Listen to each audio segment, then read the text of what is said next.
Okay. They should have Zoom installed already. Mr. Crumbley, you won't be speaking today, right? Or do you want? No. Okay. The only thing, just from being in front of Judge Matthews, I know sometimes she likes to get consent from the defendant to not be here, but he really doesn't have a right to be here. So, in my opinion, she doesn't need to do that, and I'm going to place on the record that he's appearing via Zoom at our request. Okay. So, and I told him he wouldn't have to say anything today. Okay. So, Right. I would love for him to just be muted, because I know sometimes when I visit with him, you can hear things that are happening outside the room that he's going to be in. Mm-hmm. So. But we still would want him to screen. Okay, so because and that's their argument is that you wasn't dealing with that or like so you would tell us your answers and you do that or you go that's their argument. So we don't need the podcast connected for the webinar.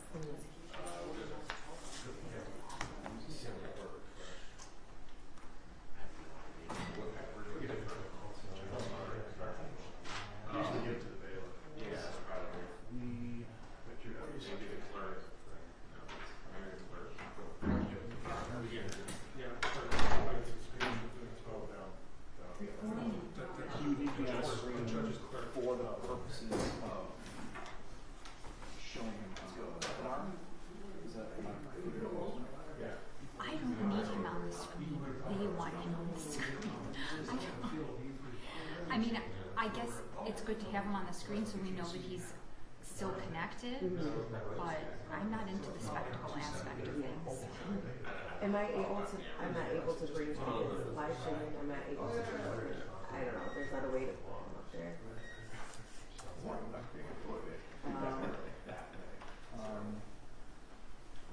Your turn. Yeah.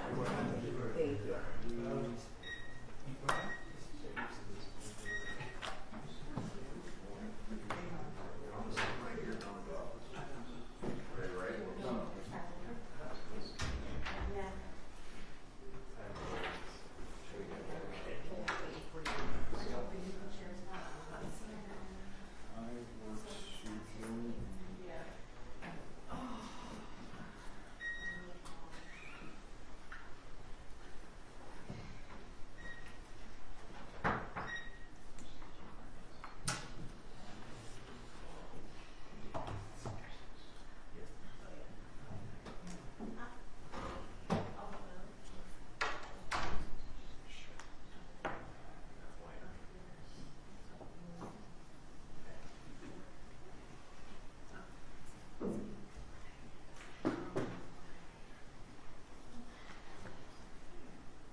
Something? That should work. Okay. So, you'll need to join in for this. Okay. This is a separate Zoom room running from basically just the hologram. It's totally separate from the webinar. Okay. So this, this isn't the webinar, right? Okay. So I can get out of no, because I just started a new meeting. Yeah, but for purposes of testing, that's actually good. So you won't show up as a participant per se. It's going to be coming from the switching video and all of it that will feed back to that. Okay. So we should be communicating here. Okay. Let me just test that before. I think this is good. I can see. Alright, he's going to have to join it out. Oh, yeah. So,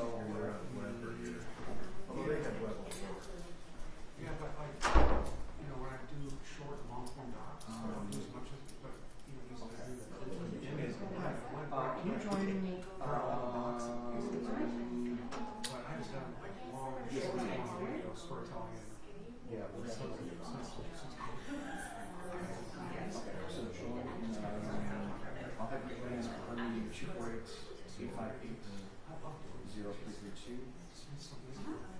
And I'm gonna set up the other hallway, check the audio.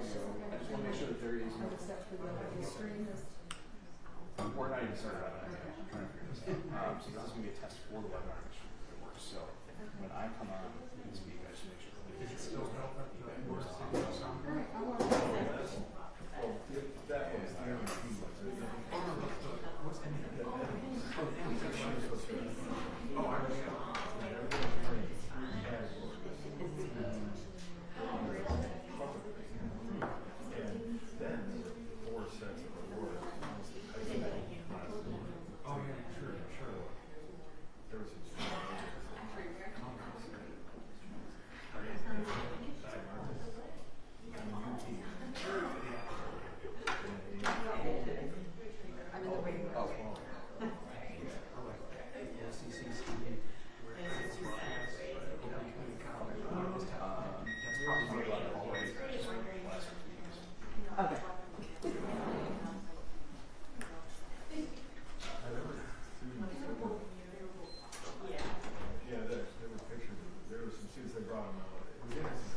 I can hear you, but I can't hear Chris.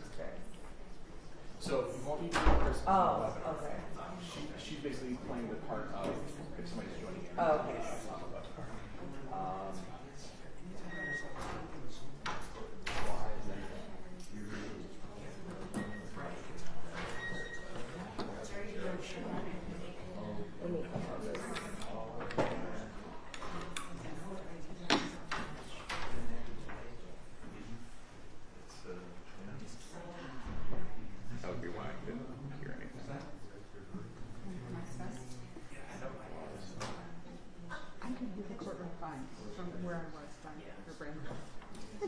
Because you were hearing it through a different stream. You were hearing it through I was hearing it through the webinar, through the 248. which was, and that audio is coming from the Jabs audio, which is being fed into the webinar. Right.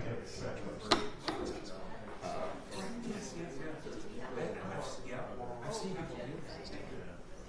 But I do a lot. Do you need me? Did you just plug it in? Okay.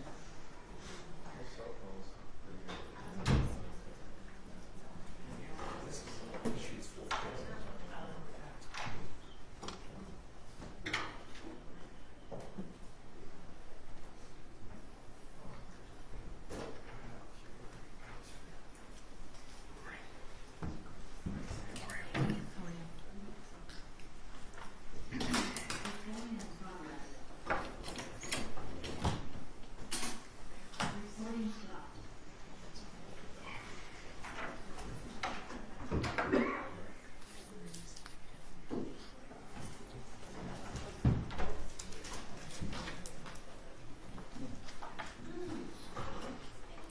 Hi, this is Ashley calling from the Prosecution.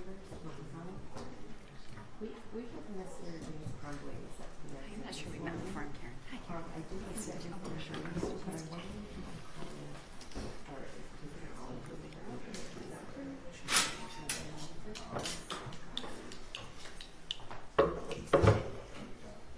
It's nothing on the side. I can. It's not the connection itself. What do you have?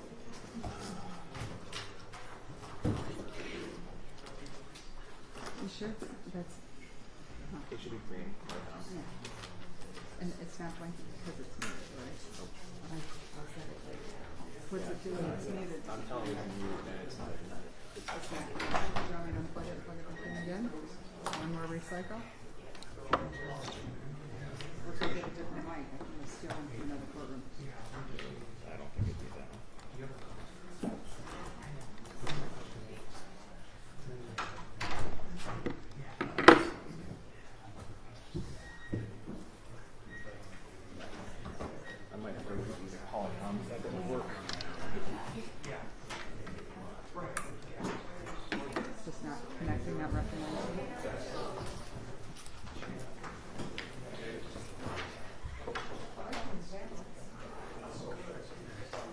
Yeah, they're usually problem free.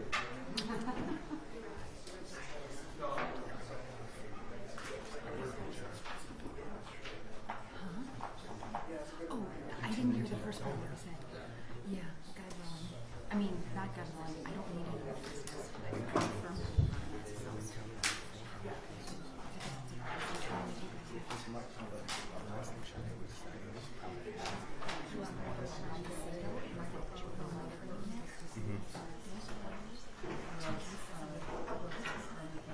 Yeah.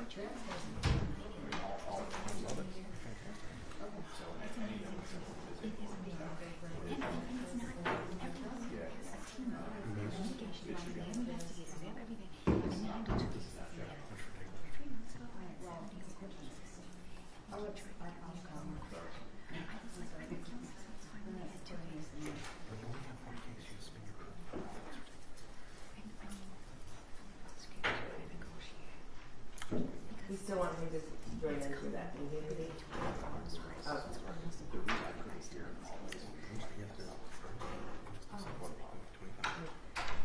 Because that's what, and which is funny, because in previous arguments, he's really challenged, going over to 25. But that's what the science supports. If that doesn't work, I'm sure it'll be happening soon. Oh. Okay.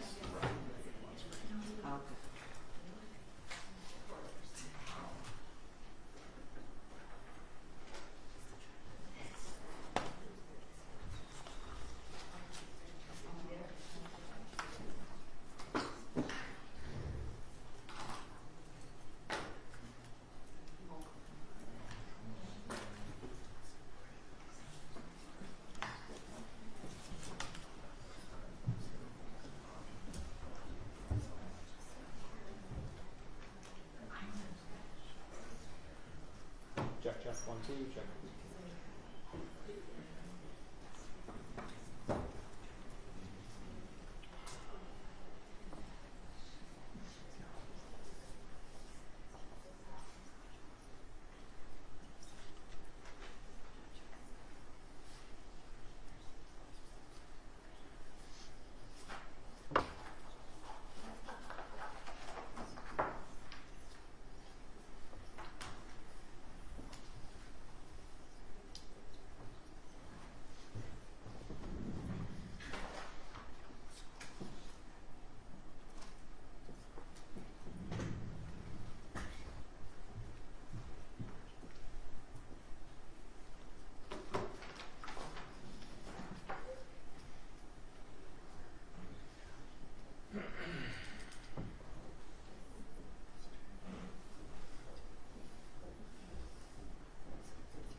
Yeah, I'll go over and check the other hall, they're not supposed to be like that. All right.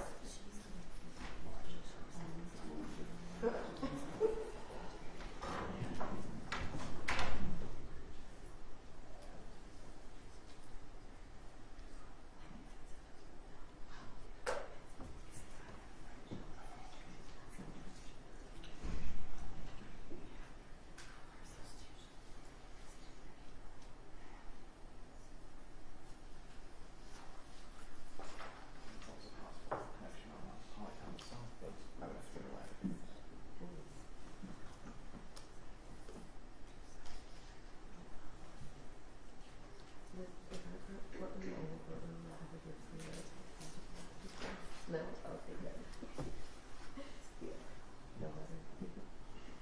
I feel like Yours is definitely more reliable on the more reliable side lately. Okay, good. So That's good.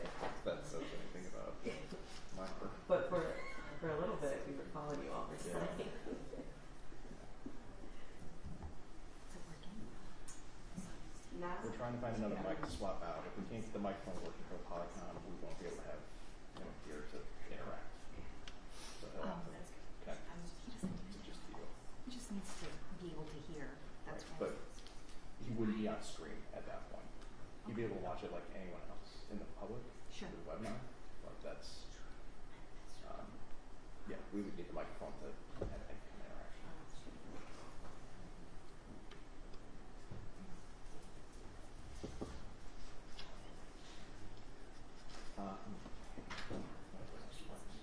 Okay.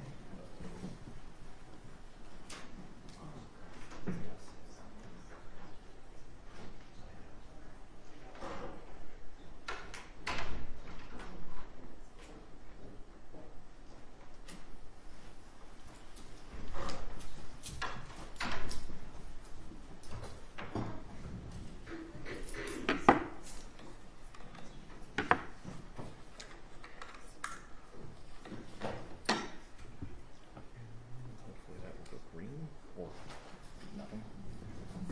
Wait, so it's not blinking.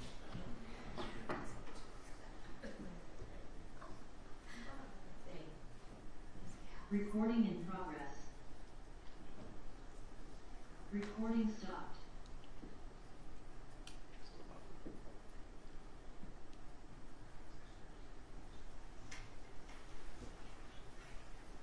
Check 1, 2. It's kind of blinking. Yeah.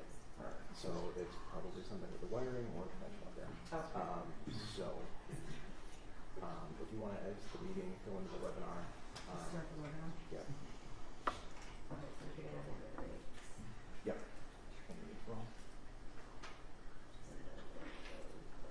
Yeah.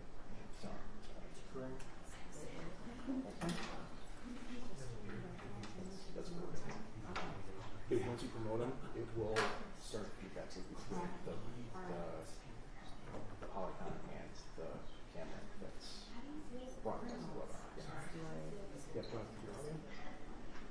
Go down there, double check the mic. Yeah, take a breath.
exciting.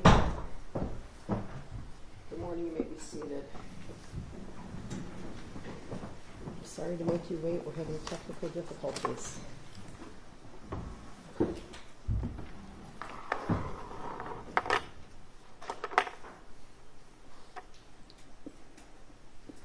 Your Honor, calling People versus James Crumbley, case number 22-279-9989, FH. Good morning. Good morning, Mark Keith on behalf of People. Good morning, Joseph Shada on behalf of People. Good morning, Your Honor. Alona Sharon on behalf of James Crumbley. Your Honor, can Mr. Keese and I approach very briefly? Well, the problem with that is I have about 5 microphones here, so anything you say to me will be on channels 2, 4, That's and 7. fine. Mr. Keese and I plan on putting it on the record. I just wanted to inform you of something very quickly. Okay. Okay. Can you approach? You can approach, but I can't. I understand. Sure. I understand. Oh yeah, would you be able to cut the mics for a minute? Yeah. Because I can't go on that.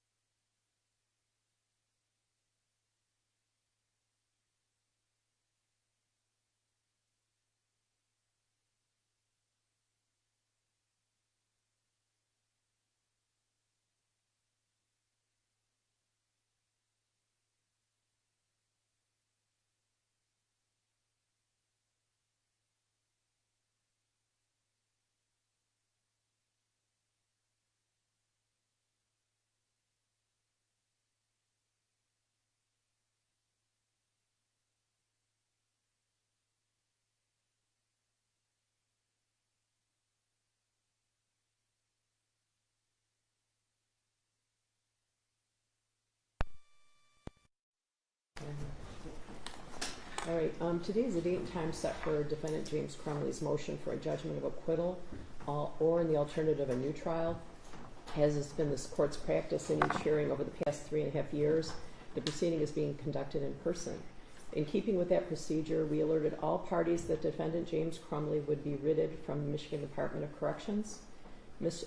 Sharon then indicated to my chambers that the defendant did not wish to be brought here for these proceedings, as is his right. Ms. Sharon also requested that her client be permitted to participate by Zoom. The court indicated that there would be that we would make that request to the Michigan Department of Corrections. We also obviously have more ability to control that at the Oakland County Jail. But we were unsure about whether the Michigan Department of Corrections would accommodate a Zoom hearing with the defendant that can potentially be lengthy. The Michigan Department of Corrections has accommodated that request to the extent that Mr. Crumbley will be able to see and hear these proceedings. And Ms. Sharon, I think you've indicated that Mr. Crumbley, although he has the right to be present for this hearing in the courtroom, that he's willing to waive that right to be present in court. Absolutely, Your Honor. As the court has correctly indicated, it was our request that he appear via Zoom, so I would waive his appearance for purposes of this hearing. All right, thank you. I wanted to indicate before we got started that I'm not in the habit of issuing late opinions. I tend to keep up with my responsibilities, so I wanted to let you know that I thought it would be appropriate to not issue an opinion on the remaining issue in the Jennifer Crumbley matter until hearing oral argument in this matter. So I will get back to you as soon as possible with regard to that. Thank you, Judge. All right. So I'm going to ask you to all please be mindful that I've read and thoroughly reviewed the motion filed by the defendant, the response filed by the Oakland County prosecutor, and the reply filed by the defendant. In fact, I read the entire guidepost report as well. I think it'd be helpful if we went issue by issue with Ms. Sharon giving her argument, the prosecutor responding, then Ms. Sharon providing any reply. All right, so Ms. Sharon, it's your motion. You can address each issue raised in your motion in any order you see fit. All right. Your Honor, before I begin, when I typically argue in front of the Court of Appeals, I don't always touch on every issue that I've briefed, and I did not intend to do so today. I'm so relieved. I'm glad I could make your day, Your Honor. Yeah. So as long as that is acceptable to the court, Well, yeah, I but if have you're read invited, everything more than once and have I pulled the trust that. cases and read the cases. I think oral argument is important, but I would appreciate hitting the highlights. You did an outstanding job on your brief, and it's very detailed. Lengthy. But it is Friday, and I don't want to be here till 10 o'clock at night. So. I understand, Your Honor. So I will proceed as I had planned. Okay. But of course, if the court has questions on any of the other issues, I'm always more than happy to answer those. Again, Alona Sharon on behalf of Mr. Crumbley, Your Honor. Mr. Crumbley is entitled to a new trial for a number of reasons, the least of which is the concealed proffer agreements. And so, Your Honor, I want to start off this morning by talking about the court rule, the discovery rule that's at issue here, which is, of course, MCR 6.201B5.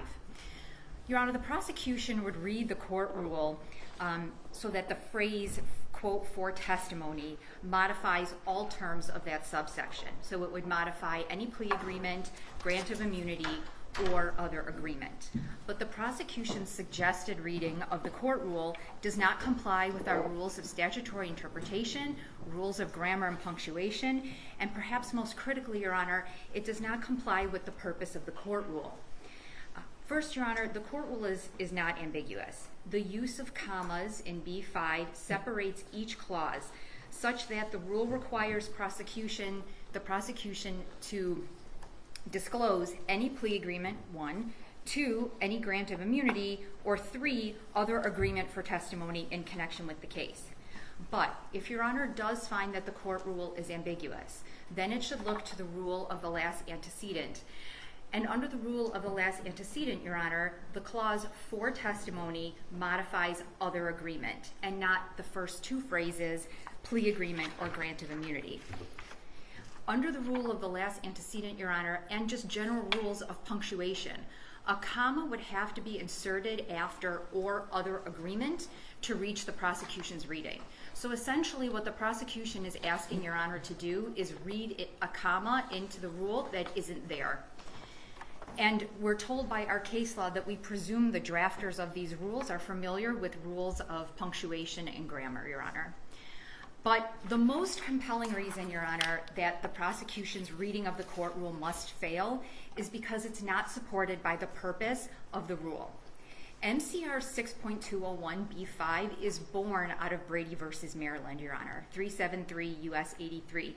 That case requires the prosecutor to, quote, disclose any information that would materially affect the credibility of his witness. In People v. Atkins, 397 Mich. 163, our Supreme Court stressed that the focus of requiring disclosure in such situations is to reveal factors that the jury may consider in weighing a witness's testimony and which may motivate the witness to give certain testimony. Well, let me ask you this. Yes. I don't want to mess with your mojo because you're sort of on a roll Don't here. worry. But I've got more mojo than I can handle okay, right now. So what if I agree that the prosecutor violated the rules with regard to discovery? What if I agree with that? So where does that take us next? Yeah. So, Sure. So you're telling me about a Brady violation, but No. what is the remedy? What is the remedy if there's a violation of the rules of discovery? Just plain old 6.201B2. Sure, Your Honor. And I will answer that question in 10 seconds. Okay. I do just want to point out, because I feel like when the other defendant's case was argued, there was this sort of conflating of discovery violation versus Brady violation. They're separate. But okay, and I believe that Your Honor understood that concept. I just didn't feel like it was super clear on the record. So right now, I'm addressing the discovery violation. So as to your question of what is the remedy, right? What is the sanction? Because then you started telling me about Brady, so I agree with you that they're separate.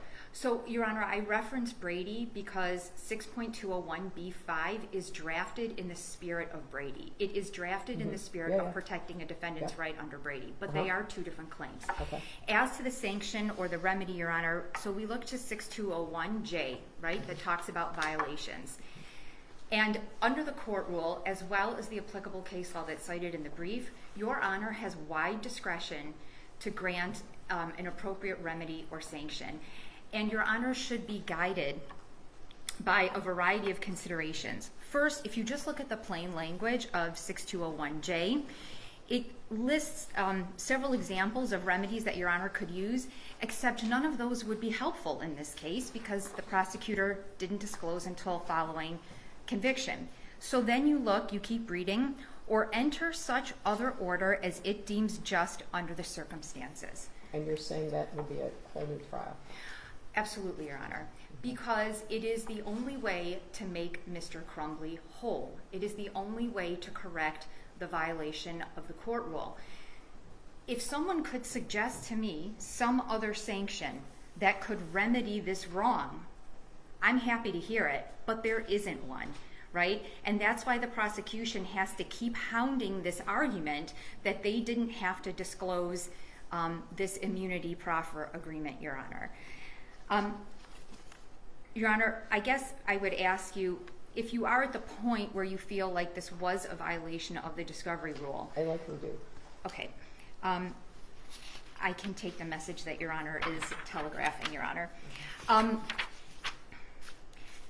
I do want to remind the court that back on January 31st, when Jennifer Crumbley's case was being argued, Mark Keast argued to this court that his office did not have authority to grant immunity outside of statutory immunity. That's a direct quote. The only way to grant immunity is to petition the court. It now seems You're talking about oral argument on Mrs. Crumbley's motion. Yes, Your Honor. Okay. And I do cite to it, I believe in the brief. Oh, yeah, you're talking about this year, not talking about the trial. Yeah. Correct, Okay. Your Honor. All right. So it's remarkable, and it should be remarkable to this court, that it appears at this point in time they've abandoned that argument, Your Honor. It's nowhere in their response brief. I don't know what Mr. Keast will argue today, but they absolutely do have the authority to bestow immunity outside of statutory immunity, and that is what this argument was. So to go back, Your Honor, to the remedy, I do want to talk a little bit more about that. According to our case law, when Your Honor determines the appropriate remedy for a discovery violation, you must consider and balance the interests of the courts, the public, and the parties in light of all the circumstances, including the reasons for noncompliance. Your Honor's paramount interest is that the discovery should facilitate the search for the truth. The public's interest, Your Honor, is that when a trial concludes, it can have faith in the outcome of the trial, and obviously a party's interest is that it be able to properly prepare for trial. And the court should also consider whether the objecting party was surprised.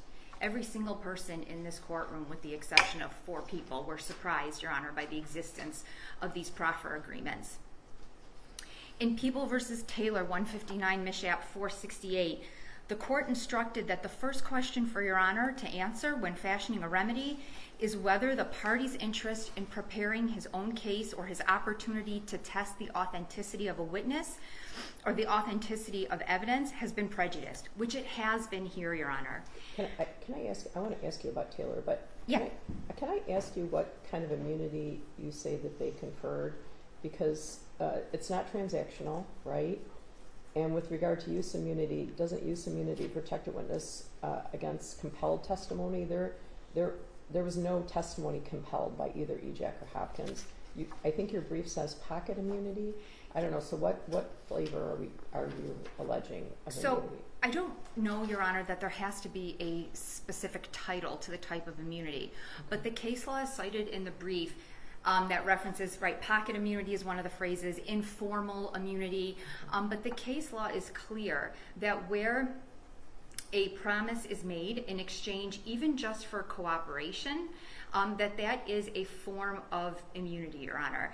And here, obviously the plain language of the proffer agreement promised Hopkins and EJAC that any evidence or information that was provided to the prosecution during these proffer meetings could not be used against them in the prosecution's case in chief. Okay. So that is, I do agree, I guess I respectfully disagree that it's not use immunity, but even if you don't want to give it that proper title, it certainly is a form of pocket or informal immunity, which would still be required to be disclosed under Brady and under the court rule, Your Honor. Yeah, but I don't know, I think use immunity is when the testimony is compelled. Ejak and Hopkins still didn't have to testify, right? No, they certainly were not required. I mean, they were subpoenaed. Mr. Keese indicated that at the last hearing. So obviously they were required to appear, but I think everyone agrees that they probably could have asserted the Fifth Amendment. They probably would have. Correct, Your Honor. The second consideration under Taylor is that what remedy may be appropriate giving due regard to the competing interests of the party, the court, and the public. And, Your Honor, I want to take a moment here to address the Dickinson case that's relied on by the prosecution in its response, because the procedural facts of Dickinson are very different here. So in Dickinson, we have admittedly a discovery violation that comes to light during the trial.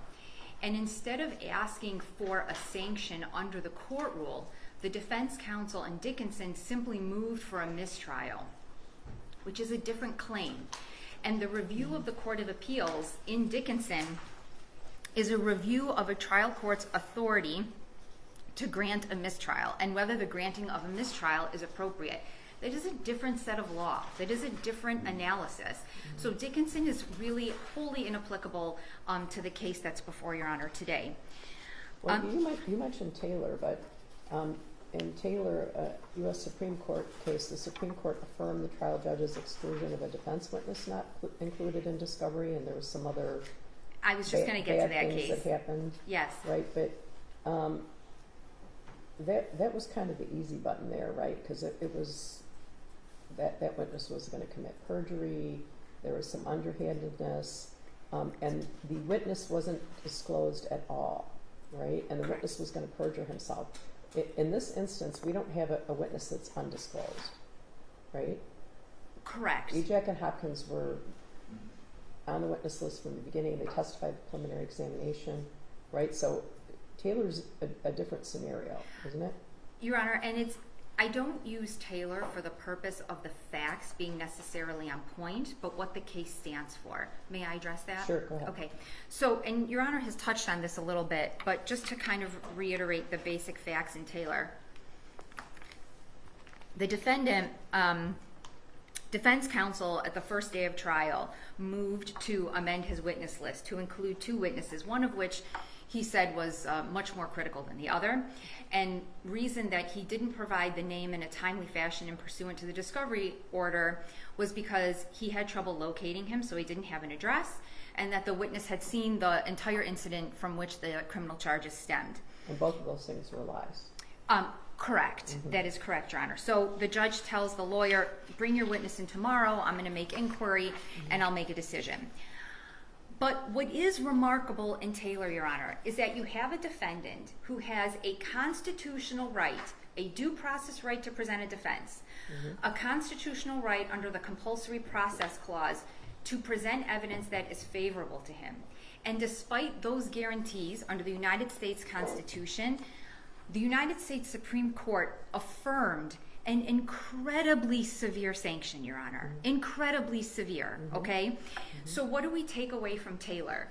If the violation is intentional, okay, if there is bad faith behind the violation for the purpose of gaining a tactical advantage, a severe sanction is warranted. That's what we take away from Taylor.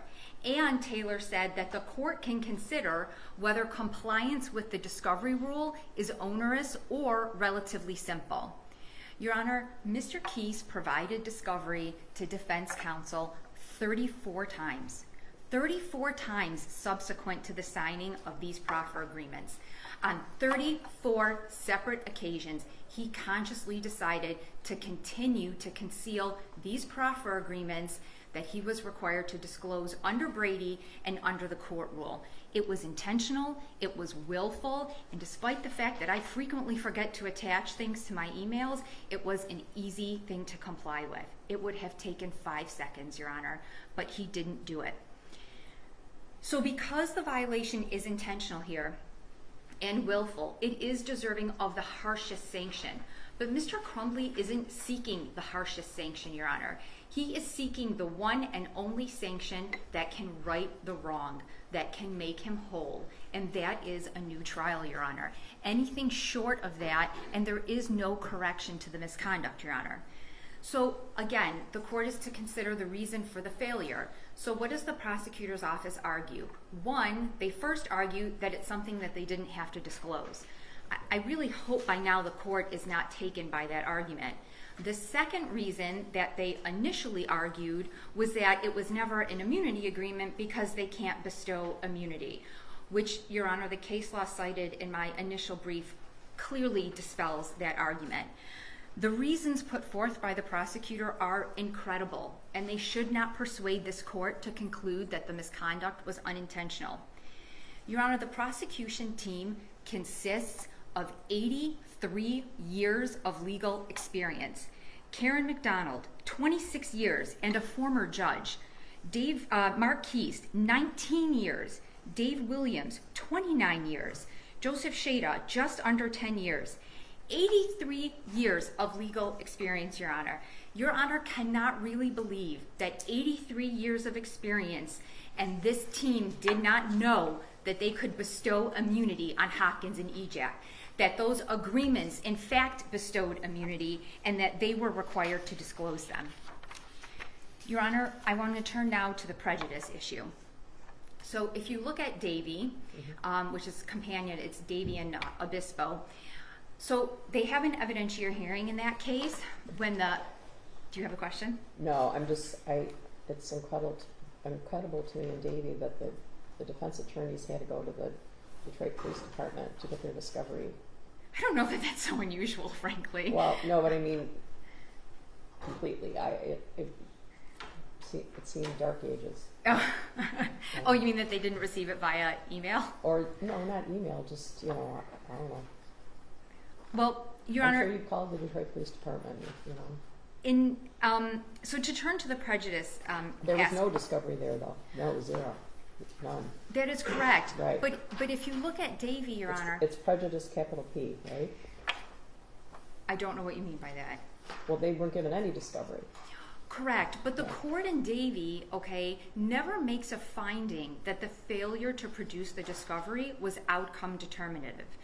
All it does is the trial court took testimony from trial counsel who testified that their ability to prepare was compromised, and that was enough prejudice. That is the prejudice that is required, Your Honor, under the discovery claim. And so let's talk about the prejudice in this case, Your Honor. James Crumbley was prejudiced because he was unable to effectively cross-examine the witnesses as to their bias and motive. He was unable to fully prepare his case. But perhaps what's most compelling, Your Honor, is that I reference in the reply brief the audio from Mr. Hopkins' initial interview, right? I listened to it. The day of the shooting.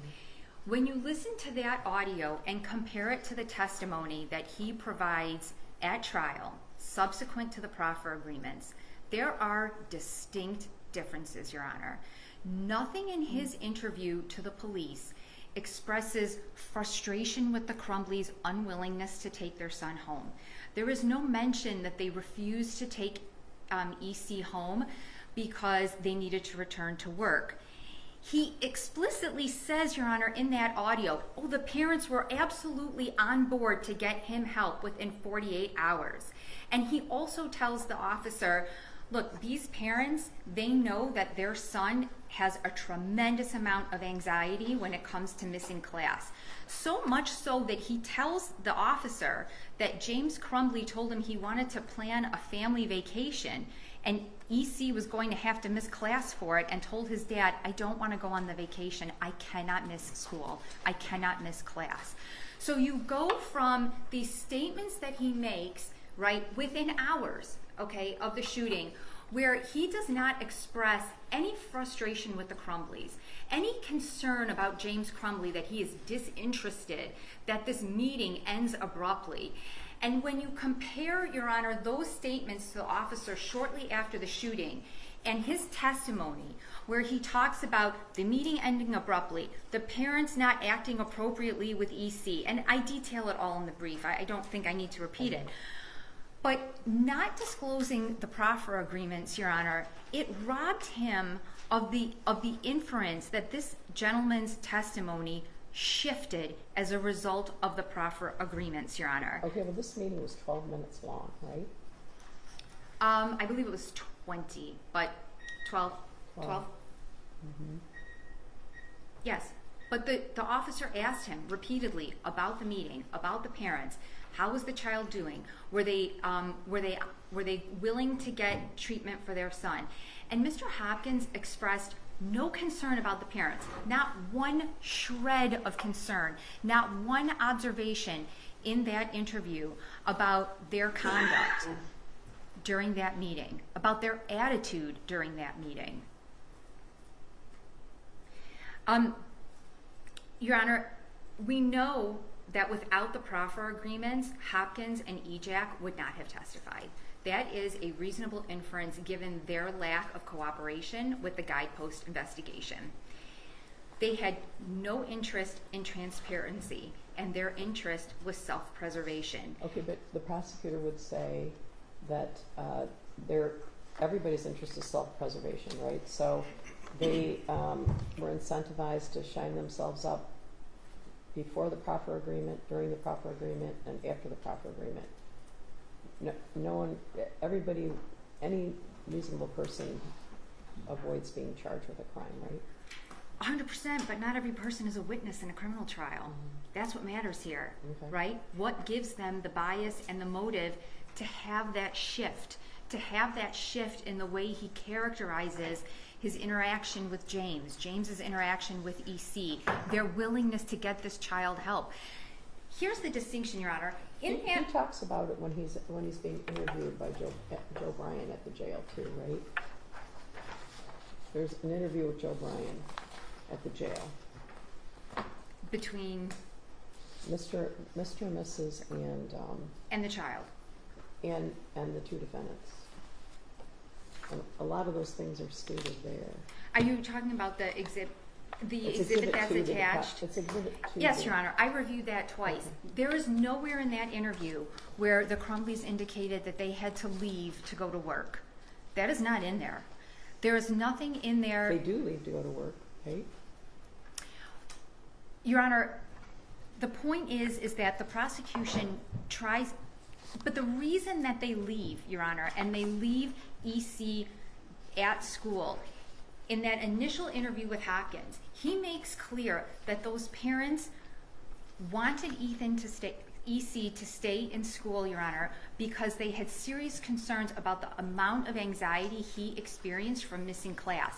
And that's confirmed by Hopkins. He talks about in great detail how much the students have struggled because of COVID, and that EC seemed to struggle a lot from not being in school. His grades had declined a bit from that, and his parents confirmed that not being in class was incredibly anxiety-inducing for him. Wasn't he sleeping in class at some point?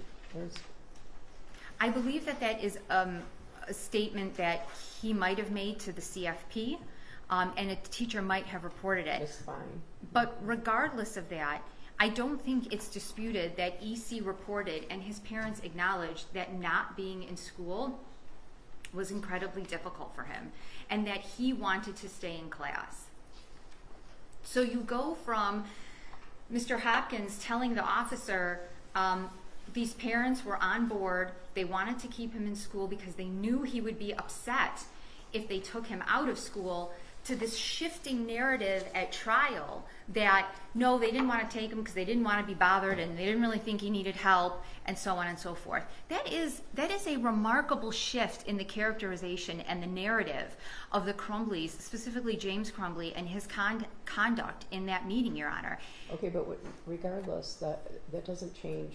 Whatever EJAC and Hopkins say doesn't change the facts. It doesn't change what happened. The parents came there. There's texts, there's videos, there's all kinds of things that happened before and after. Your Honor, I don't dispute for one moment. They came there. She didn't want to come at first, Mrs., right? and said she couldn't miss work, and then she comes, then they're there 12 minutes, they leave without him. Like, nothing EJAC and Hopkins say changes that. Your Honor, the facts might not change, but the way that they're characterized and the narrative that's given around the facts, right? That's what's important, and that's what the prosecution used Hopkins for, in part, was to give testimony about how they conducted themselves in that meeting. The fact that they seemed almost irritated about having to be there. The fact that the meeting, quote, ended abruptly. And then this assertion that they really didn't seem to think getting help for him was important, which is the total opposite of what he says in that meeting immediately after the shooting. His exact phrase was, they were on board. That's it. So how do we go from there to portraying these parents as not caring, not knowing their son? It's just, they don't coincide, Your Honor. They are distinctly different. Well, she wasn't going to come at first, right? She said call the dad. Your Honor, she's not my client. Oh, I know she's not your client. Mr. Crumbley But you is. said the parents, so you know. I apologize. Yeah. But when you look at globally his statements, to be fair, I mean, he talks mostly generally, right, about mom and dad. You know, he tells him, no, they came to the school, we had this meeting. He even talks about them telling him about the grandmother passing away, about the loss of the dog, about the friend moving away, so on and so forth. So there is this exchange of information, and there's never a characterization at that time that they're somehow inappropriate. Well, they're going to say there wasn't an exchange of information.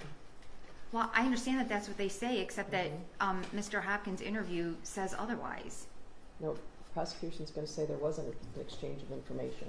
If there was an exchange of information, the prosecution's going to say this wouldn't have happened if there was an exchange of information.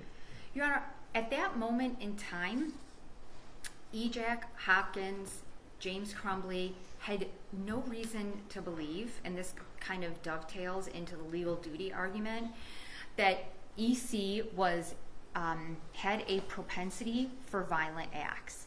Okay, under the law, and I yes.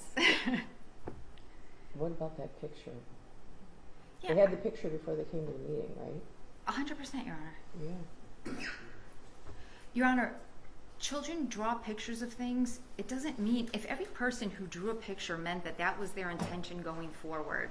I mean, people, I don't want to call it a doodle because I don't want to undermine the significance of I it. understand. But to suggest that because he drew a picture and has never had a history of violence that his parents knew of, specifically his father, it wasn't foreseeable.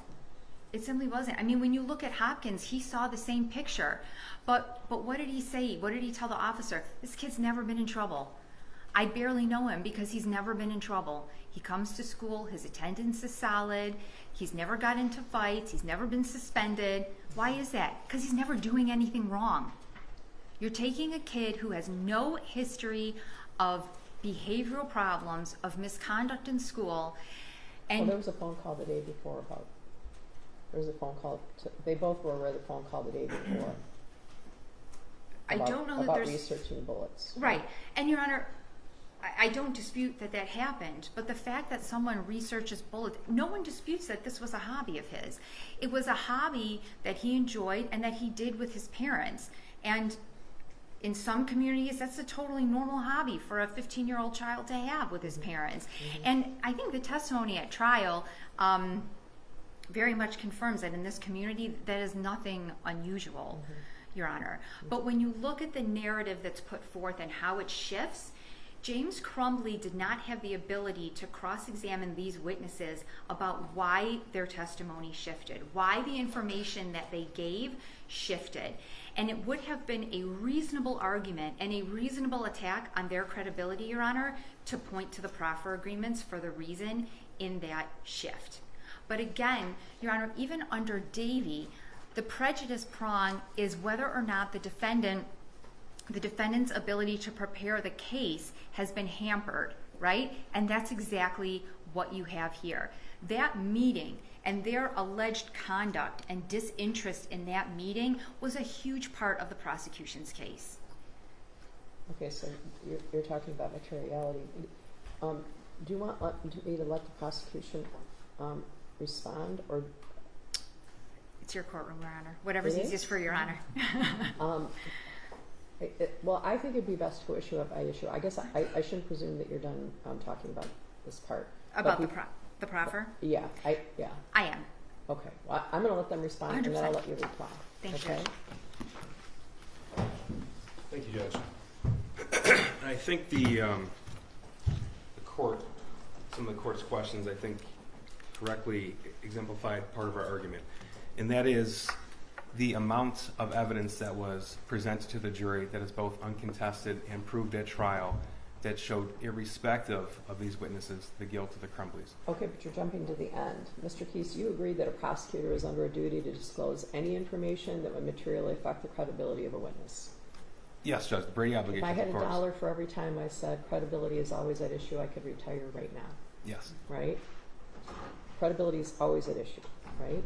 And so wasn't the defense deprived of a robust cross-examination? No, Judge, and I do want to point out that the interview that counsel is referring to, that was turned over to defense. Defense counsel had that Are you in the first. talking about the audio tape she sent me, or Exhibit 2 to your brief? Which interview? The interview of Mr. Hopkins from November the 30th of 2021, along with the narrative statement Okay. summarizing that. Sure. So counsel had opportunities, if counsel sought at trial, to try to cross-examine on any inconsistencies. I don't believe there to be any material inconsistencies, and I'll get to that, Judge. Okay. I do want to highlight just a few things. I want the court to recall that the evidence showed that it was approximately 1:10 p.m. on the afternoon of November the 30th, 2021, when the active shooter alert went out to parents of Oxford High School students. Those parents raced to the high school in hopes that their children were unharmed and alive. But James Crumbley didn't. He went home. He went home to look for the gun that he bought his son just 4 days before. He went home because he knew his son was the shooter. James Crumbley is the person who bought the murder weapon. He's the person who didn't lock it up, even though he was given the cable lock and an easy way to do so. James Crumbley knew his son had lost his only friend just the month prior. James Crumbley knew that his son's only hobby at this point was going to the gun range, and that his son had voiced signs of mental distress months prior. It was James Crumbley who wrote to his wife, "My God, WTF," when he was shown that math worksheet. This series of choices that I've just outlined led directly to the deaths of Hannah St. Juliana, Madison Baldwin, Tate Muir, and Justin Schilling. And those series of choices had absolutely nothing to do with Ejac or Hopkins. But not only that, I dispute that the crux of the testimony of Hopkins and Ejac was not uncontested, because it was uncontested. No dispute that Hopkins called the parents to the school. No dispute that math worksheet was sent to both of them. He provided a list of mental health resources to the defendants at that meeting. We know that because that's on video. He said he wanted them to get their son help that day if possible. He never testified, and he never told anybody that he had threatened to call the school resource officer or the police. It's uncontested the length of the meeting. We know that because it's on video. We know the shooter went back to class. We know that no discipline was handed out. We also know that neither Hopkins nor Ejac voiced that they thought at that time that the shooter was a threat to anyone else but himself. That uncontested evidence was used in part by the defendant to try to cross-examine those witnesses. This isn't testimony used to stretch or to impress the prosecution. That was just what happened. This is not evidence of somebody who is trying to curry favor with the prosecution, Judge. And that's important because ultimately, if the court has already made this decision on discovery violation, ultimately the decision is remedy. I don't think you should, and I would like to go through that discovery violation briefly, if I may. As much as I believe that our position is correct and the law is clear, I don't want to leave the court with the impression that there was an effort to hide evidence or gain an unfair advantage. I understand and appreciate the knee-jerk reaction that occurs when it's learned that a proffer agreement wasn't disclosed in discovery. I've done dozens of them. I've petitioned the court for immunity dozens of times. So I understand that knee-jerk reaction. When a co-defendant flips, they proffer, they're given a plea agreement, and they provide testimony, that always goes to the co-defendant. Always. The same as someone is given immunity to testify. and the court correctly identified this. We petitioned the court for immunity to compel testimony. That's what use immunity is, Judge. And whether or not there is some sort of other name for immunity out there, that is not what was included in the proffer agreements. Well, I think what Ms. Sharon said is they got something. They got the opportunity to tell us what happened in the first meeting and first meeting only, with a promise that we wouldn't use what they would say to us should they be charged later on. Well, there's an incentive there, right? Judge, to the extent that they had any incentive to tell us what they wanted to or tell the police, that would have existed irrespective of the proffer agreement or not. They were sued in, I think, 1 week after the shooting. Multiple lawsuits, they're sued personally. That was not a secret. The civil depositions occurred post-exam, pre-trial. Trial counsel had copies of their depositions. Sean Hopkins testified 4 times. Nick Ejak testified 3 times, each without protection. Are they testified before the proffer in the civil case? No, civil case was post-preliminary examination, pre-jury trial. Where were the depositions in the civil case in relation to the proffer? Post-proffer. Post-proffer. Yes, proffer is 2021. Okay. I don't know the date offhand of the civil depositions. Okay. I do know that it occurred because we obtained the transcript, as did trial counsel. The prosecution was not a party to that. Now, I say all of this because I appreciate the advocacy for a defendant as well as that knee-jerk reaction. But it is one thing during the appellate process to argue the interpretation of a court rule and quite another to assign ill intent. And I think that's important for the court to know when reviewing remedy. Okay, but you're not telling me that it was a boo-boo, right? It was intentional. That it was there was a willful non-disclosure. No, Judge. You guys decided you didn't think you had to turn it over, right? Thank you for bringing that question up, Judge. And I want to go back to the Nick Ejak statement because I think this is a perfect example of this.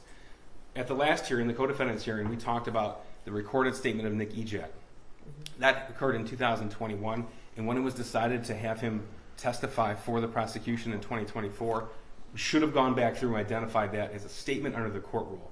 That was a mistake and was made without malice.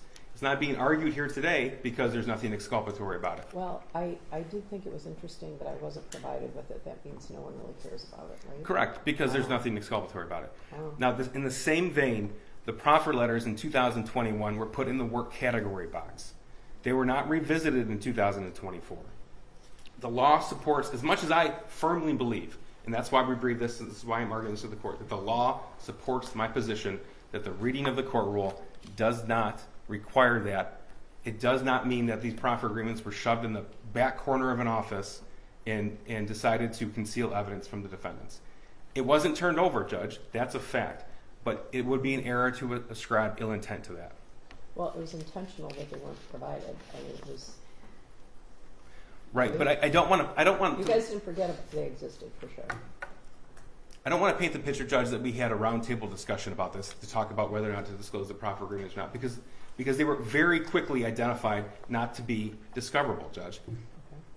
We went through items. We went through statements of witnesses. Do we need to redact this? We went through body-worn camera. What portions do we redact? What portions are relative to the case and fit the court rule? That sort of analysis didn't occur with this evidence, Judge. And I don't want my advocacy here regarding the court rule and the interpretation of the court rule to be mistaken for an admission that we try to hide anything from the defense. So that's the point I made, because that's very different. That's an important distinction, Judge. I want the court to know that from the prosecutor's intentions throughout this case, from deciding whom to charge with what crimes, discovery process, trial preparation, and trial itself, were just. And I want to highlight something that is, I believe, a perfect example. This court recalls how we came to have separate trials to begin with. Trying this case twice was a logistical nightmare for a number of reasons, Really? Judge, as this court knows. Our witnesses had to testify twice on international TV. Most importantly, we had to put our victims through this twice, and they had already endured 2 long years of seemingly endless litigation at that point. But it happened because... torture for everyone. It was, Judge. Mm-hmm. And the reason it occurred is because we listened to jail calls, we interviewed witnesses on Jennifer Crumbley's witness list, and we learned of Jennifer Crumbley's desire to present antagonistic defense. We reported that to counsel as well as Your Honor at a status conference, as I'm sure you recall. We did that to ensure the integrity of the proceedings as well as protect the rights of the defendant. I think that was inevitable anyway. Either way, Judge, we didn't have to. We learned of it on our own, Judge. Trial counsel did not ask for that. Whether or not the court was going to grant it or not, I can't say. I can just relay to the court what happened to make sure the record is clear. In addition, we created waivers to make sure the defendants knew the dangers of joint representation. We created waivers when the trial counsel split to make sure they knew about how to protect prior client safeguards. We made sure and we requested that independent counsels were appointed to interview these witnesses in the jail, these defendants in the jail, so they understood the dangers of proceeding. Every time a question was asked of the co-defendant during the trial that might elicit prejudicial information, we asked the jury to be removed from the courtroom, and the defendant herself was voir dire to understand that was knowingly happening. Way back in the preliminary examination, when trial counsel was in danger of conflating the evidence as to each defendant, it was the prosecution who stood up and made a point to notify the judge and trial counsel we have separate defendants, separate pieces of evidence. Judge, again, we do this to protect the rights of the accused, and it would be wrong to ascribe ill intent to any real or perceived discovered violation. But let me talk about the court rule. So 6.21b5 says, upon request, the prosecution must provide each defendant with any plea agreement, grant of immunity, or other agreement for testimony in connection with the case. I do not agree with counsel's interpretation of the rule that for testimony does not apply through all three phases here, and I certainly do not agree with counsel that these proffer agreements were immunity agreements. I talked about this the last hearing, Judge. If the court has questions regarding that, I can certainly go through it again, but I'm sure the court recalls. I adopt those arguments here today. As much as counsel or the court cannot inject a word or phrase into a court rule, at the same time, we can't make an agreement something that it's not. We met with these witnesses to prepare them for trial multiple times. The proffer agreements never came up again. Their attorneys didn't even show up for those prep meetings most of the time. That is not a situation that we commonly think of as a proffer agreement that must be turned over. So that is an important distinction, Judge. Let's talk about prejudice now. We briefed that extensively. Judge, we also briefed extensively the whole last antecedent series modifier rule. If the court has additional questions on that, I'm happy to answer, but I think counsel, as well as the prosecution, briefed that extensively. Judge, even assuming that these proffer agreements would fall under the court rule, the defendant must show actual prejudice. And that's where we look at the same standard as Brady materiality. Mm-hmm. And that is why I started off with all of these series of choices that James Crumbley made, irrespective of those two witnesses. Evidence is material. This is Chanel 495-142, Yes, Judge. 2014 Michigan Supreme Court case. Yes. And Judge, going back to, I described what happened with the proffer agreements and their non-disclosure. Counsel did make a point to say that I disclosed discovery 34 times and each time chose not to turn that over. That's not true. It was the first time, and it wasn't revisited. That's an important distinction.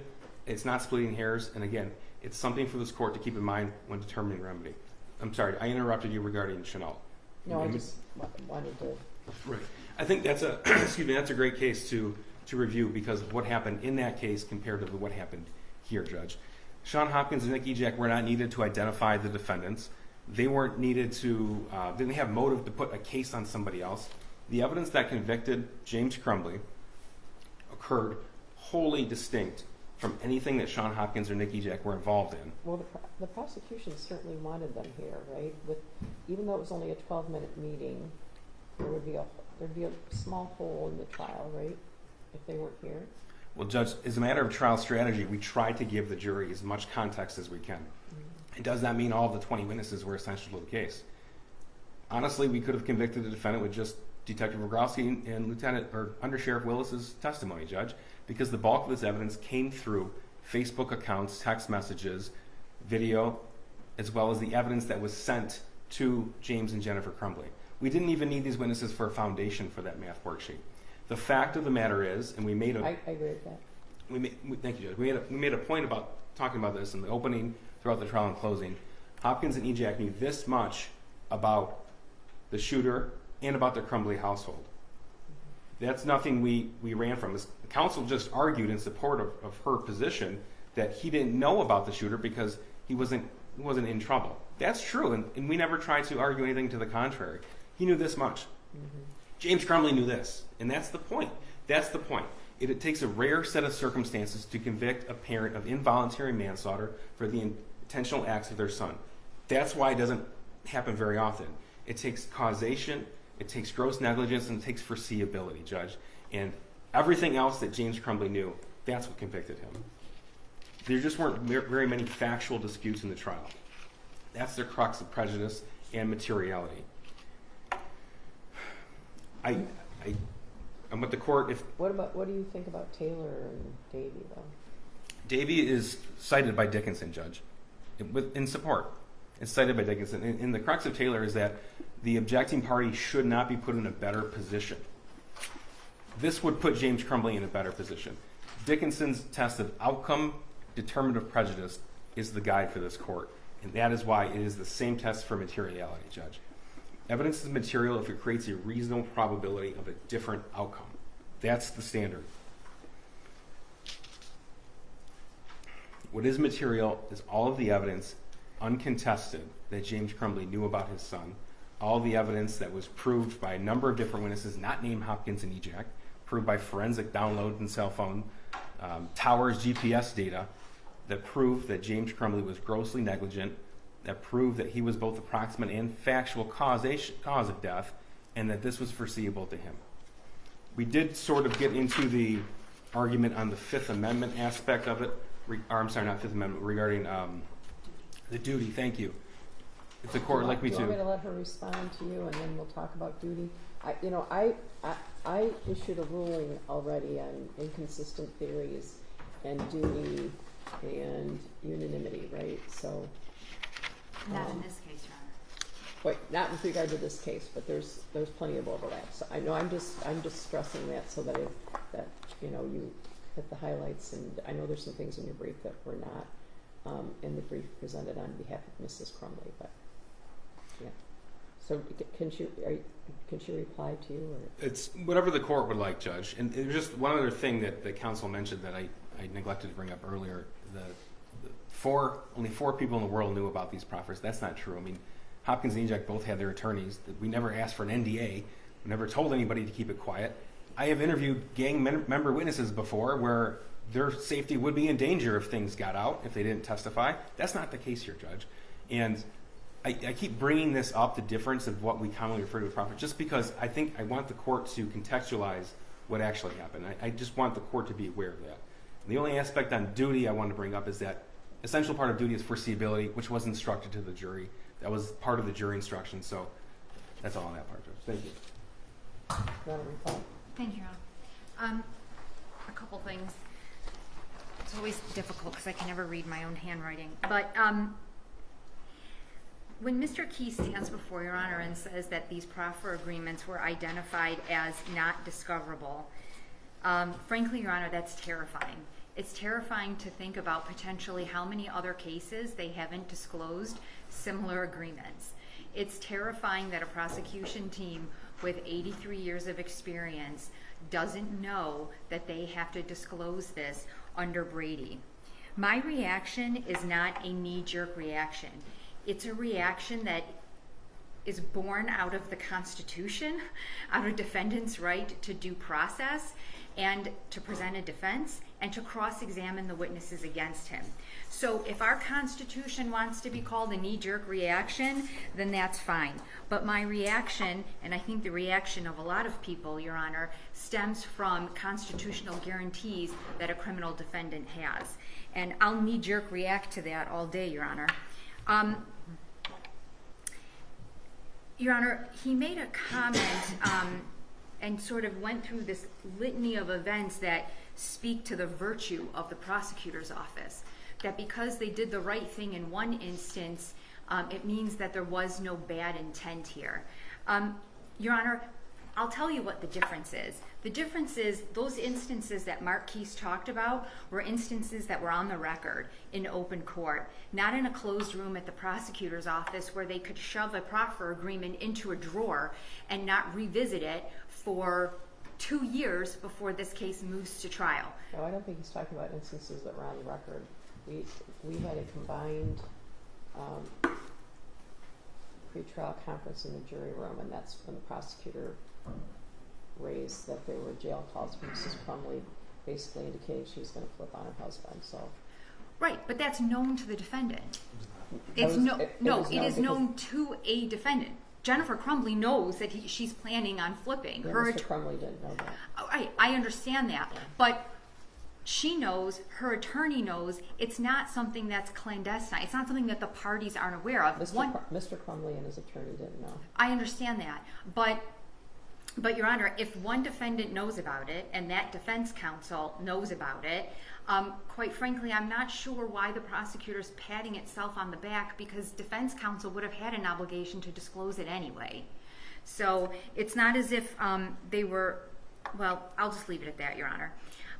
Again, I want to stress the distinction between discovery violation and Brady violation.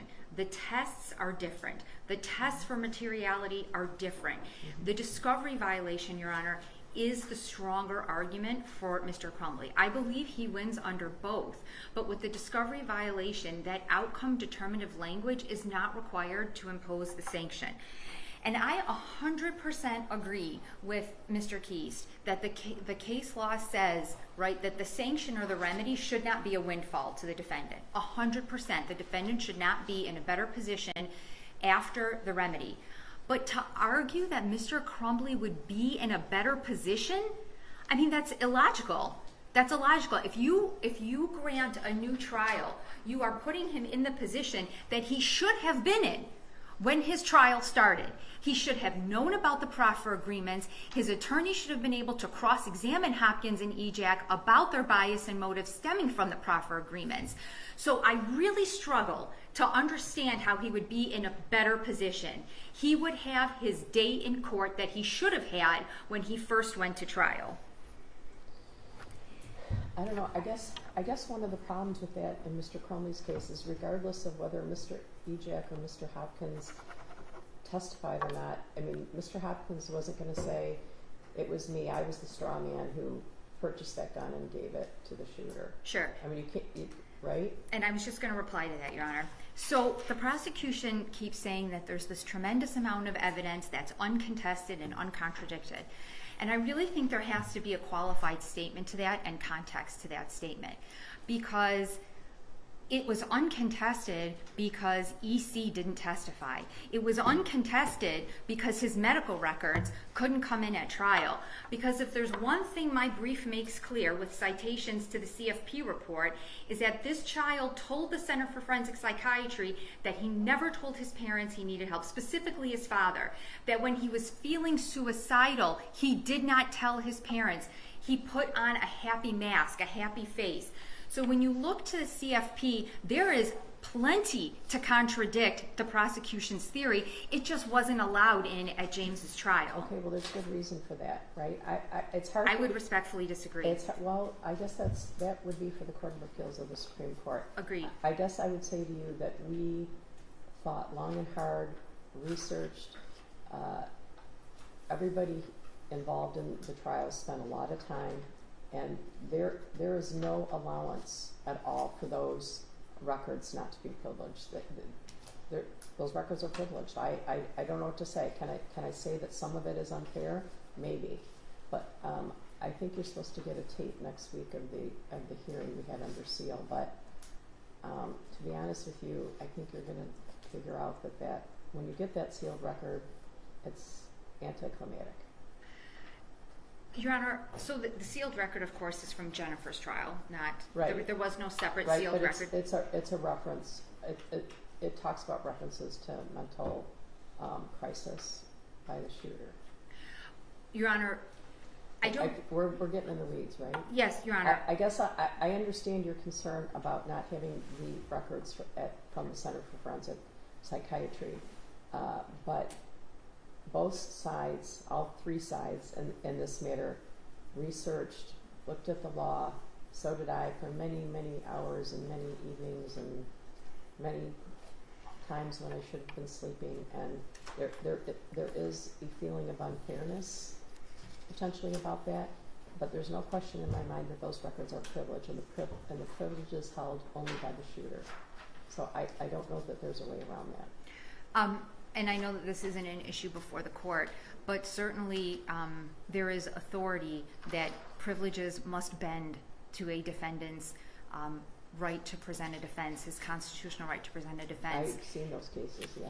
And because those records didn't come in, Your Honor, the jury is presented with text messages, right? Not even direct testimony from EC that he allegedly told his parents that he was suffering mentally, and you have a complete 180 when he's interviewed at the CFP.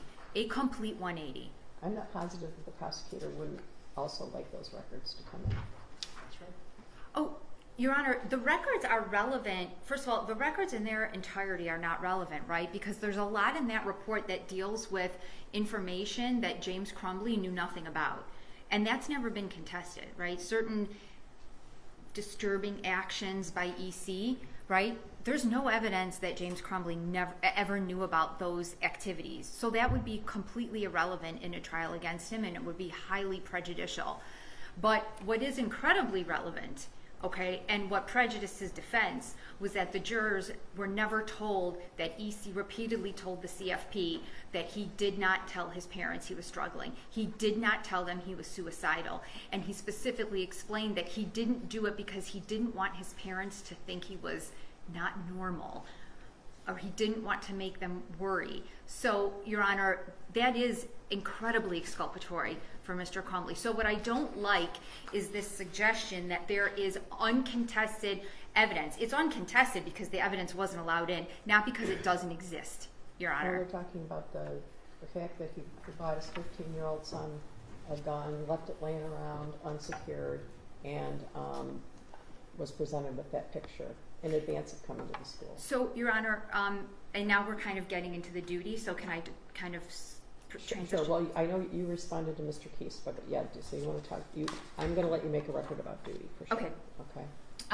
Your Honor, so first of all, I would say that additionally, EC, reported that the gun was hidden from him. He went into his parents' room knowing that they were sleeping and removed that gun at a time when he knew that they would be sleeping and that they had hidden it from him. They did a bad job. Not all parenting is perfect, Your Honor. They kept it from him, and they were not legally obligated to lock it at that time. Your Honor, as it relates to the duty issue, so it's undisputed. I don't think the prosecution contests this, that there was no evidence at trial that James Crumbley knew of any prior intentional tortious acts by EC. There is no evidence of that. Without this knowledge, Your Honor, he cannot have a duty. There is no legal duty, and there is no ambiguity in the case law. In its brief, the prosecution cites from the Muma case, which is a case that I cite, and they cite the following language. Since the law, as stated above, stresses foreseeability as a prerequisite to a finding of actionable negligence in cases of lack of parental supervision, and we find no such foreseeability here, we hereby affirm the lower court's judgment. That's the quote in the prosecution's brief. But if the court looks to just the preceding paragraph, right, you would see that also in the Muma court, it talks about the child in the Muma case, right? He takes his parents' car and he gets into an accident and inflicts injuries. And the court says that the child did drive the car the day before the accident, but this was after his parents had left for the weekend. Therefore, the defendant parents could not have anticipated or foreseen that their son would take the car while they were away, since he had never done so before. Mm-hmm. Foreseeability, Your Honor, is born out of a parent's prior knowledge of prior tortious intentional acts. That is what makes that child's acts foreseeable and what gives rise to the legal duty. There is no evidence of that in this case. What also strikes me, Your Honor, is that the prosecution asserts in its brief that the cases on which I rely do not include this requirement. And frankly, it's as if they didn't read any of the cases cited in the brief. Your Honor mentioned I took it as a comment on the length of the brief, which is fine. I mean, it was long. But it's long because It's not that long. 51, that's even longer than the Court of Appeals accepts at this point. But the cases, Your Honor, that are cited, I don't just give the court the name of a case. I explain the facts, the holding, why it applies. And what's amazing is that they make a blanket assertion that none of those cases stand for the proposition that I use them for, and give you no analysis of how those cases are wrong or how they don't say what I say they say by way of copious direct quotes from the case. So if you remember, they criticized defense counsel in their brief, not me, trial counsel, about abandoning an issue, right? Because you can't just make a claim and then completely fail to develop it. That's exactly what they do when it comes to this duty argument, Your Honor. They just want to say to Your Honor, hey, Judge Matthews, what she says the cases say, they don't really say that. Okay, now let's move on. Let's not engage in any meaningful analysis to persuade Your Honor of that point. The case law is the case law. Prior knowledge by a parent is what gives rise to the legal duty. There is no evidence of that here. Don't you think that the Court of Appeals sort of touched on this? I do think that they did. And frankly, I don't. They talked about I'm this trying being to an be extremely unique set of circumstances. Your Honor, different. You don't want to call up Court of Appeals on the record. Oh no, that's fine. I think my reputation there is good enough. But different lawyers will raise issues in different ways.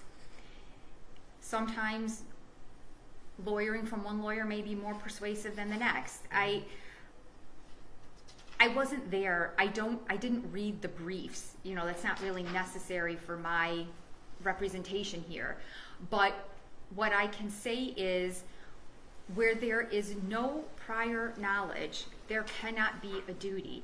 And if you look, a case that came out after Crumbley, it's People versus Aish, it's AIYASH, came out maybe even the last 8 to 12 months. It's that horrible case in Detroit where the clerk locked the people in the store and they got into a fight, and then one guy who's locked in there shoots and injures and I think kills one of the other people in the store.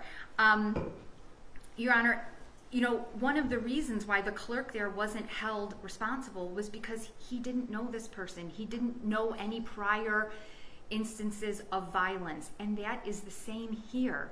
That is absolutely the same here. The prosecution has never argued that James knew EC was violent, that EC was ever violent before. And we know from Hopkins, he was not a kid that got into trouble. He didn't get into fights at school. He didn't get into fights in the neighborhood. Nothing. There is no evidence. Why did he have to know that there was some prior instances of violence? Because that's what the case law requires.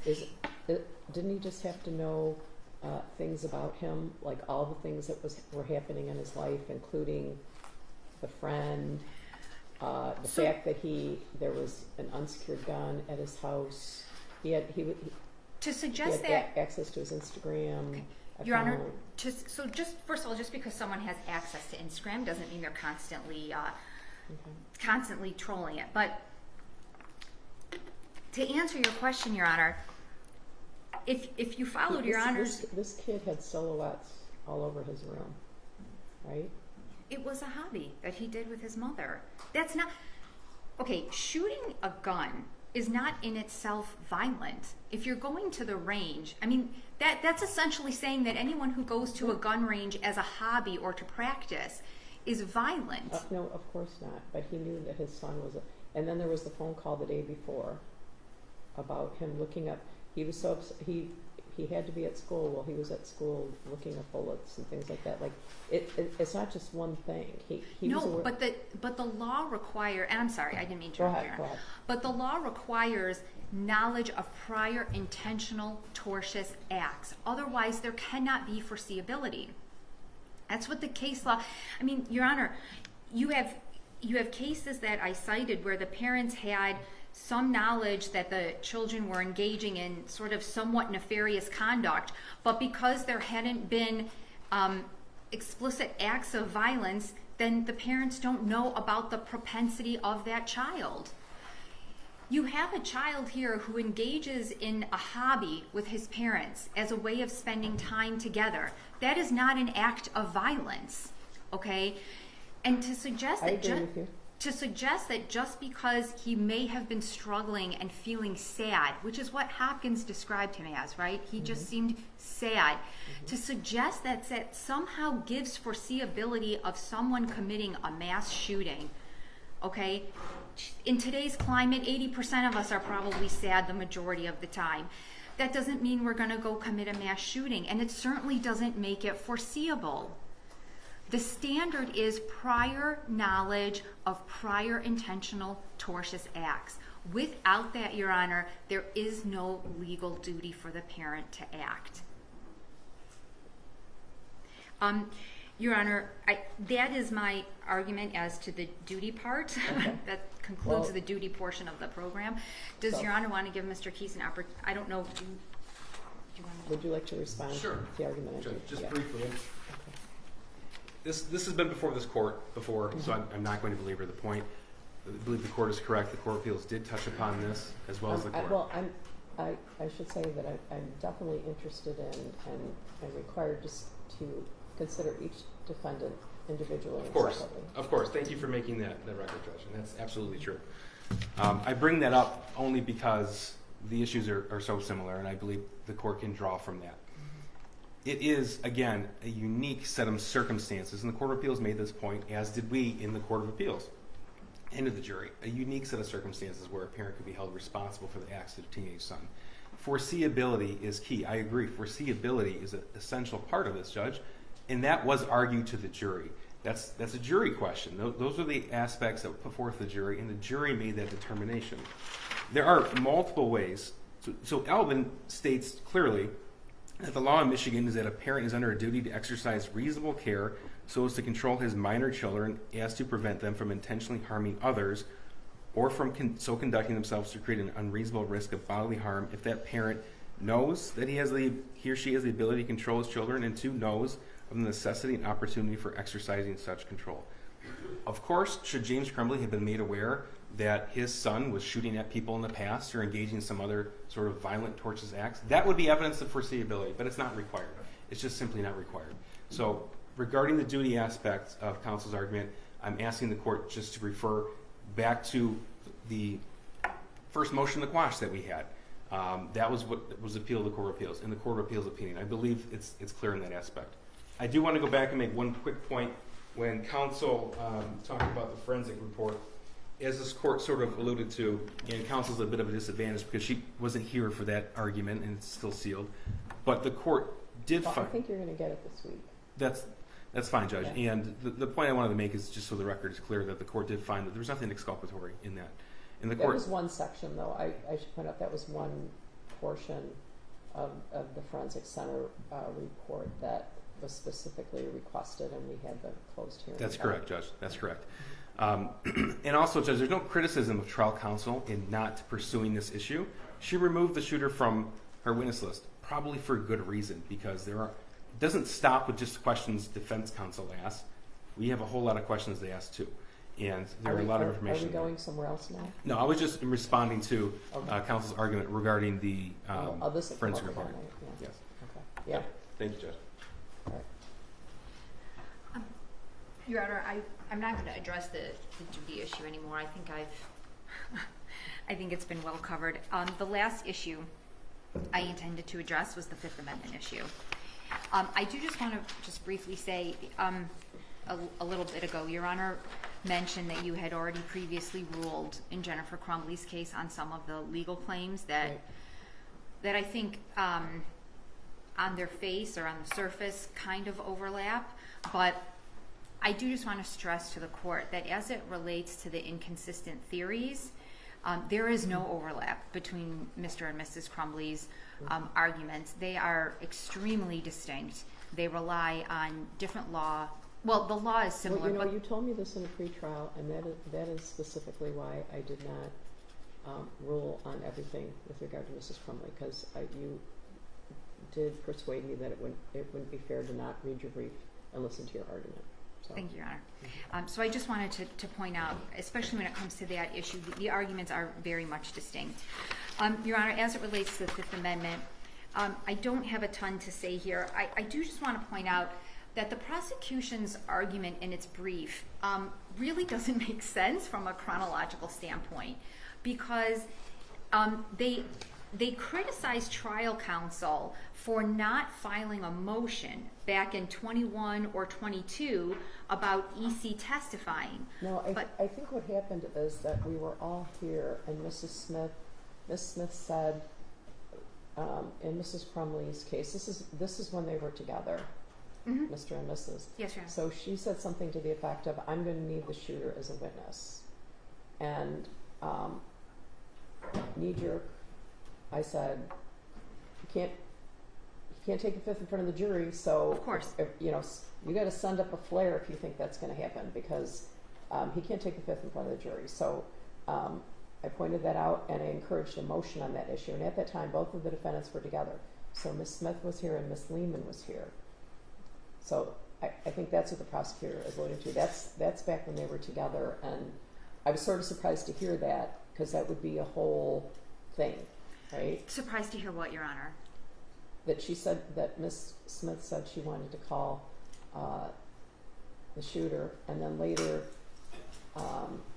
made it sound like I was required to compel the shooter to testify, right? So that.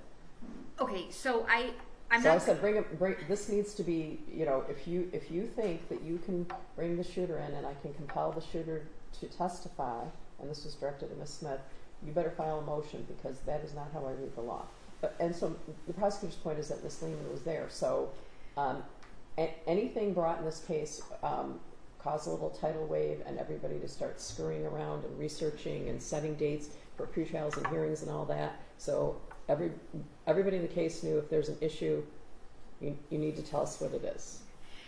So Your Honor, to respond to that, my point is that in 21 or 20, so that hearing happens, I believe it's June 27th of 22. Mr. Keese, if I'm wrong, feel free to. Okay. Is that at that point in time, there had been no invocation. No one on behalf of EC, and EC himself, had not invoked his Fifth Amendment right against self-incrimination. What had happened at those Correct. time periods, thank you. At that moment. Correct. So there was nothing ripe to bring before Your Honor in terms of filing a motion to compel testimony, because he hadn't invoked. The very first invocation happens, I think it's 1 day prior to Jennifer Crumbley's case, which is January of 2024. So I think there was a feeling of shock when she said that, because I think everyone at that time truly believed that calling the shooter as a witness would be tantamount to dropping a bomb in the middle of the courtroom. Well, Your Honor, okay, I don't disagree, because Your Honor is entirely correct that you can't put a witness on the stand knowing that they're going to invoke. But no one knew whether or not he would invoke. That's number one, because he hadn't invoked. And then once he does invoke, respectfully, Your Honor, that imposes certain obligations on Your Honor. The case law is clear that when an attorney or a defendant makes a blanket invocation of the right against self-incrimination, there must be inquiry, right? The court, respectfully, is not free to simply accept that blanket assertion. So when does that assertion happen? Late January 2024, like a day before. Well, it kind of starts the day before Jennifer's trial. Then it's solidified, I believe, the first day of trial. Well, the state court defender's office sent a letter and then sent an email. Right, but the letter respectfully wasn't a valid invocation, because in that letter she concedes that she had not met EC yet. But the next day she... Correct, 100%, Your Honor. But once that happens, right, what had to happen under the case law is that EC had to be brought here for a hearing outside of the jury. 100% nothing could have happened in front of the jury. But the court is required to make a finding that the invocation is valid and that he understands it. Your Honor, given the facts in this case, I think it is, I don't want to say highly likely, but a distinct possibility that EC would have testified in his parents' trial. The prosecution would have loved that. I don't know that, because then all of his statements to the CFP, Your Honor, about never telling his parents that he was struggling that is the center of their case. These text messages to friend B that he is having hallucinations, which by the way, the prosecutor's own expert says he never had, okay? I mean, that goes to the inconsistent theory. She questioned. She said, Your Honor, very clearly that people don't share hallucinations. And every time he talked about hallucinating with the doctor, the expert at the CFP, he talked about sharing that his friends saw the same hallucination he was seeing, which led Dr. Anaker to give the opinion that he was not experiencing hallucinations. Okay, so you're saying I didn't correctly handle the Fifth Amendment issue because I didn't bring the shooter here in his bulletproof vest and put him on the stand and ask him if he was going to take the Fifth. But, so you say the Fifth Amendment was not invoked, but I think it was invoked over and over again by his counsel. No, it was invoked. I don't dispute that it was invoked. I dispute that in 21 or 22 that it was invoked, which should have led counsel to file some type of motion. It wouldn't have been ripe at that point because nothing had been invoked, and I think Your Honor agrees with that. But once he invokes, Your Honor is required under the case law to make a finding if the invocation is valid and to make sure that he understands the invocation. And that didn't happen here. And yes, I do argue that he did not have a valid assertion under the Fifth Amendment because counsel could have asked questions, Your Honor, narrowly tailored his questions, her questions, excuse me. What question? What question would not be covered by the Miller hearing, the fact that the Miller hearing and the resulting sentence was being appealed? I think everyone in the courtroom at that time was surprised when Mrs. Smith said she was interested in calling the shooter. I can't imagine a way to call the shooter. Because if the questions asked of EC are confined to information that is already known by the prosecution and by the sentencing judge, how can there be additional incrimination? I don't know. I can't imagine a question he could have been asked. Your Honor, I go through a list of 17 of them in the brief. I saw them. Did you go on a camping trip? I don't think that he could have answered any of those questions. A lot of those questions are from a Miller hearing because his background. No. That information is lifted from the CFP report. That's why I specifically tailored it to that. That's separate, though. That's separate. Just because he answered questions in a forensic center interview doesn't mean he can be compelled to testify under oath about those questions when they would also be the subject of the Miller hearing, right? They were already the subject of a Miller hearing. They Which were is still on appeal already 100%. Those facts were already known to Judge Rowe. The CFP report was made an exhibit at the Miller hearing, which means the prosecution and Judge Rowe were already made aware of all those 17 facts that I list in the brief that are all helpful to James Crumbley because he is portrayed as some disinterested, negligent father, and the fact is that EC statements at the CFP do not support that. They don't support that. I know that's your position, but try as I might, I couldn't do anything about that. I understand that, Your Honor, but it was required that Your Honor make that inquiry. Counsel does not have to ask for it. I didn't bring the shooter in and ask him. I didn't. And, Your Honor, the only way to remedy that is with an evidentiary hearing. Okay, so you want me to bring the shooter in and ask him? I want the court to make sure that it was a valid invocation and that it was appropriate. That's how you correct the mistake. I guess I would have to say that I'm satisfied that he invoked his Fifth Amendment rights. That's And not that the his question. lawyers- Okay.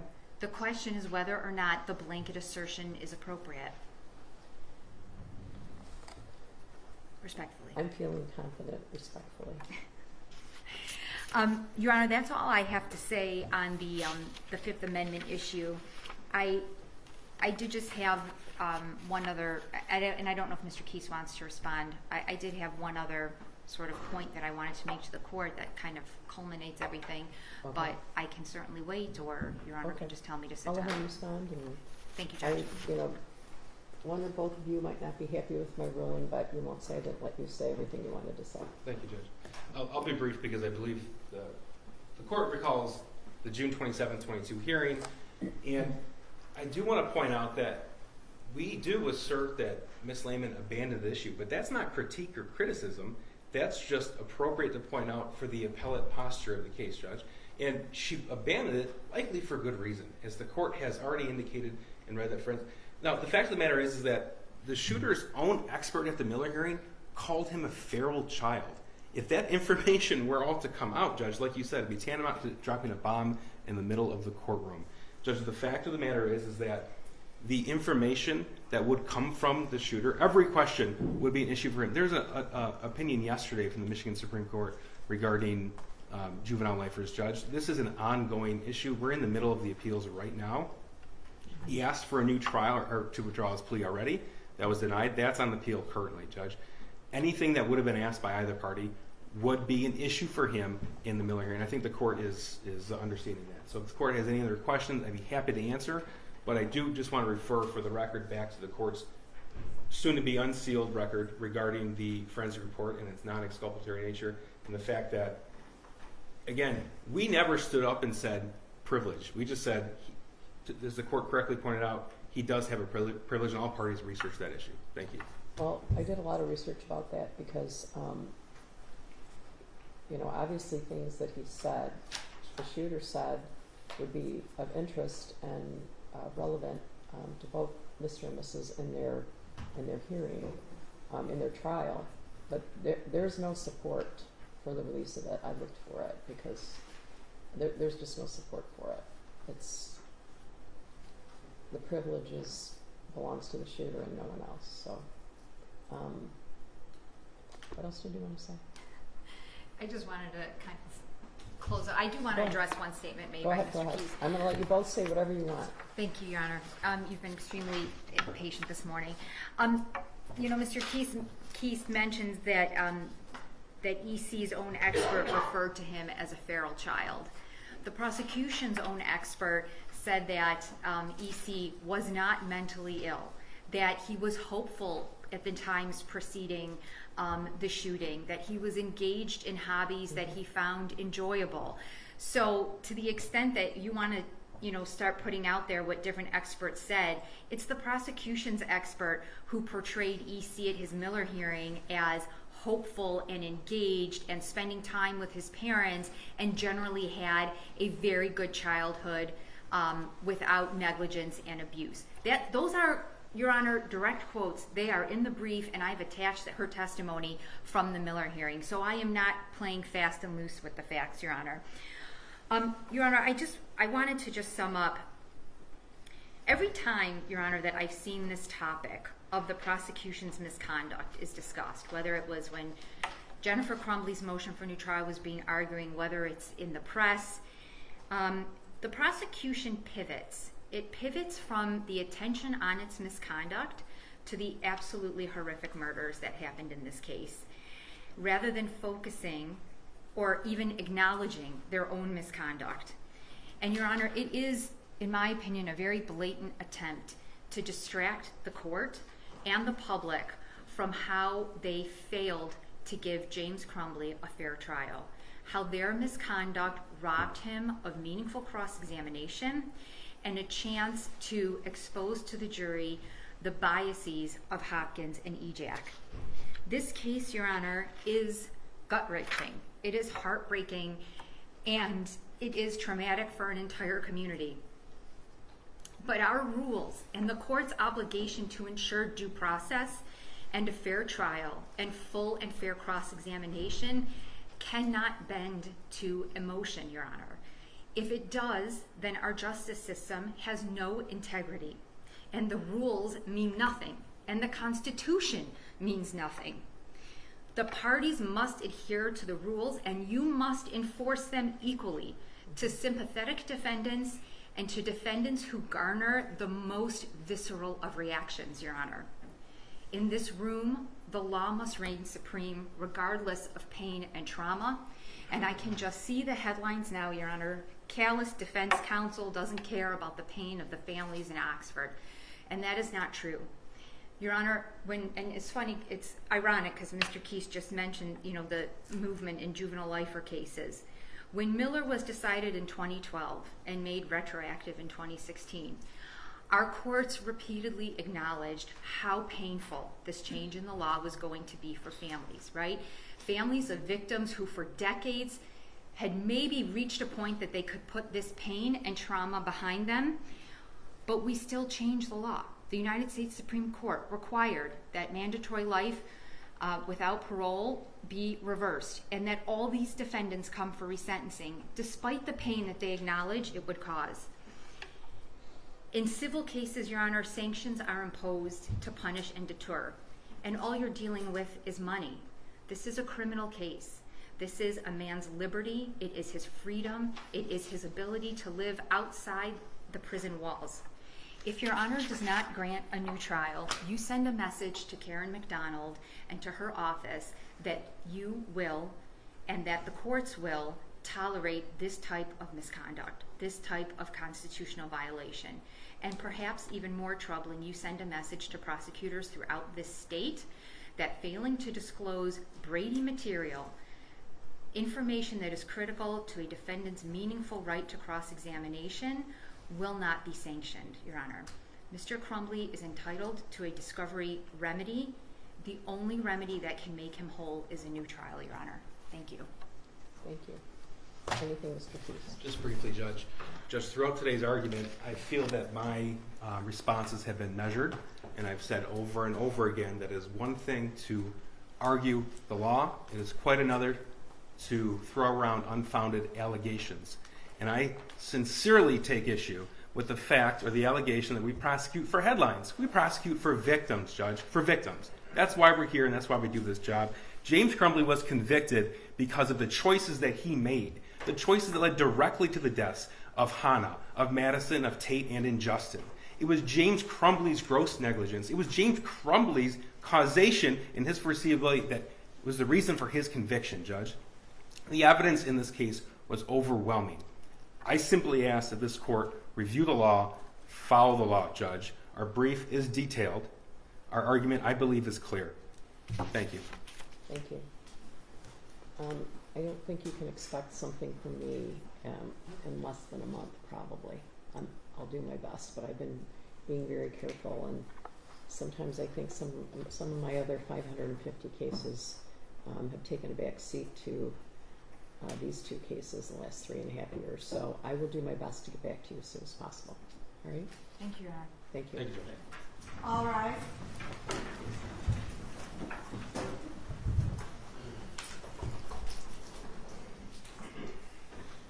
Court is adjourned.